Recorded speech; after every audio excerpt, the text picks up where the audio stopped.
Hello everyone, this is Brian Nissen from QTS Medical Device Outsourcing, here with another 3 quick tips. Today's 3 quick tips are all about barcoding for medical devices. And so before we get into the meat of the tips, I need to give you a quick anatomy lesson as a bonus tip on how a GTIN-14 is put together. That is a Global Trade Identification Number. So here is an example 14-digit string for a GTIN-14. There's 4 components to it. Over here on the left, that is your unit of use identifier. We'll get to that a little bit later in the tips. Here is your company prefix. This is an 8-digit one in this case. Here is a 4-digit item reference number. And then at the end is a check digit. When you're issued a block of numbers from GS1, GS1 issues you a company code. Your item reference over here is what you assign to your unique devices. The length of your company code and subsequently your item references must be 12 digits together. And how long your code is how big of a block of numbers you license from GS1.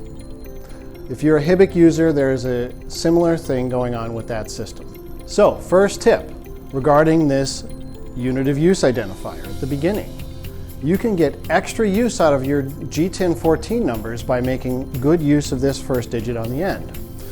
An example is that digit at the end, if you put a 1 in that position, that signifies your smallest unit of sale. So in our case, that would be a single device in a pouch.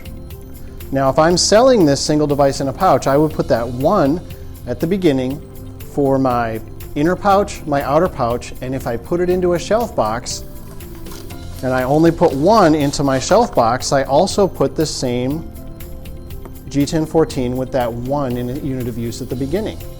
So if I want to make a multi-pack, I can reuse that same 12-digit string to identify my item and just change my unit of use identifier. So here's an example of a 10-pack of devices. I have 10 individual items, and all of these individual items have that 1 in that unit of use identifier position.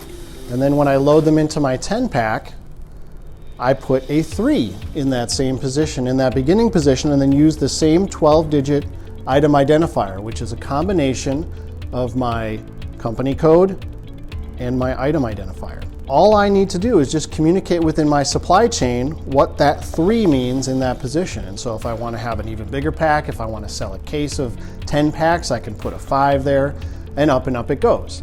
If you put a 9 in the first position, that is reserved for variable quantity packaging.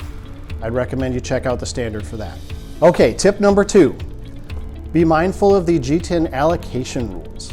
So if I have the same device and I have one that is made for US distribution only and one that is made for EU distribution only, the contents of the package are exactly the same, it's the same part number, but the labeling of the package can only be distributed to a specific geography. You actually have to use 2 different item identifiers.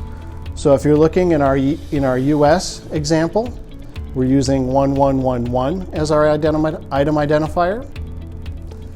And in our EU package, we're using 1112 as our item identifier. That's because these 2 packages are not interchangeable. I cannot distribute the EU package in the US, and I cannot distribute the US package in the EU because there's different regulatory rules. Good news though, you only need to register the US GTIN-14 in the Good ID database, and you only need to register the EU GTIN-14 in the UDAMED database. So there are rules for those for changing your item identifiers, and so that way you wouldn't necessarily trigger an item identifier change for your US if you just had to make a change in the EU. Okay, tip number 3. This has to do with the actual code that you're using to represent your barcode. So remember that most medical devices that are by prescription are also non-retail products. That means you're not going to be selling them in a store. There isn't going to be somebody swiping them across a maybe a scanner at checkout. So these are barcodes that are only scanned in very specific places. So you can use information-dense barcode structures. This is an example of a barcode that would be pretty typical for MDR or FDA. And you can see, since I have a ref number, a lot number, an expiration date, and a manufacture date, all of that stuff needs to get represented in my barcode. Now that's a really big string of information, and because I used a information-dense code like here, which is a data matrix barcode, I'm able to get all of that information into a very small space on my label, because we know that our labeling real estate is very valuable to us. If you were to take that same barcode and represent it in a linear format, which is not as information dense, this is what it would look like. It's the same barcode information represented in a linear format instead of an information dense format, and you can see this thing would barely fit on our box. Okay everyone, thank you very much. This has been Brian Nissen with 3 quick tips.